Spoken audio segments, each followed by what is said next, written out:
Hi friends, welcome back to my channel. ഇന്ന് ഞാൻ പറയാൻ പോകുന്നത് നമ്മൾക്ക് എല്ലാവർക്കും ഇഷ്ടപ്പെട്ട മായാവിയുടെ കഥയാണ്.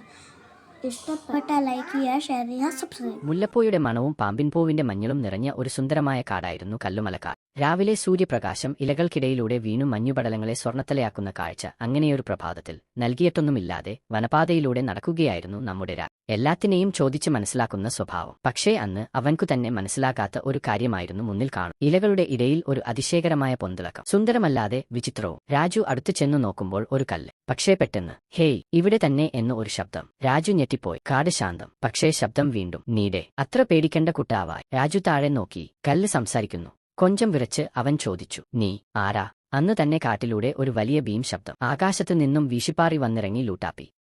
അവൻ തന്റെ വീശൽക്കുരുവിൽ നിന്നും തലകീഴായി വീണു. അമ്മേ, കല്ല് പിശാചാണ് എന്ന് പറഞ്ഞ് പാറിപ്പോയി. ലൂട്ടാപ്പിയുടെ ആ ശബ്ദം കേട്ട് ആകാശം പിളരുന്ന പോലെ ഒരു പ്രകാശം. മായാവി അവരുടെ സ്റ്റിക്കുമായി ആകാശത്തിൽ നിന്ന് താഴേക്ക്. മൃദുവായ ശബ്ദത്തിൽ അദ്ദേഹം പറഞ്ഞു, രാജു, ഇത് സാധാരണ കല്ലല്ല, ഇത് പ്രാചീന ശബ്ദക്കല്ലാണ്. കല്ല് പറഞ്ഞു, എന്റെ ശക്തി നഷ്ടപ്പെട്ടു. ഒരിക്കൽ ഒരു ദുഷ്ടമന്ത്രവാദി എന്നെ തടഞ്ഞു. ഇപ്പോൾ അവന്റെ നിഴൽ വീണ്ടും ശക്തമാകുന്നു. അത് കേട്ട് ലൂട്ടാപ്പി വീണ്ടും നടും. എനിക്ക് വീട്ടിലേക്ക് പോകുന്നേ എന്ന് പറഞ്ഞു ഒന്ന് പിന്നോട്ട് മറിഞ്ഞു. മായാവി ചിരിച്ചും പറഞ്ഞു, ജനങ്ങൾ ഈ കല്ലിനെ ഉപയോഗിച്ച് വലിയ ദുരന്തങ്ങൾ ചെയ്യും. അതുകൊണ്ട് നമുക്ക് അതിന്റെ ശക്തി തിരികെ കൊടുക്കണം. രാജു ശ്രദ്ധിച്ചു. കല്ല് അവന്റെ അടുത്ത് പൊളിഞ്ഞ പ്രകാശമായി തെളിഞ്ഞു. നിന്റെ ഹൃദയം ശുദ്ധമാണ്. ഞാൻ എന്റെ വിശ്വാസം നിനക്ക് കൊടുക്കുന്നു. ഒരൊറ്റ നിമിഷത്തിൽ രാജുവിന്റെ കയ്യിൽ ഒരു പൊൻമുദ്ര തെളിഞ്ഞു. പ്രകാശം തിരമാലകളായി പകർന്നു. പക്ഷേ അതേസമയം കാട് മുഴുവൻ ഇരുണ്ടു. ചൂളുകൾക്കിടയിൽ ഒരു കരിമ്പട നിഴൽ.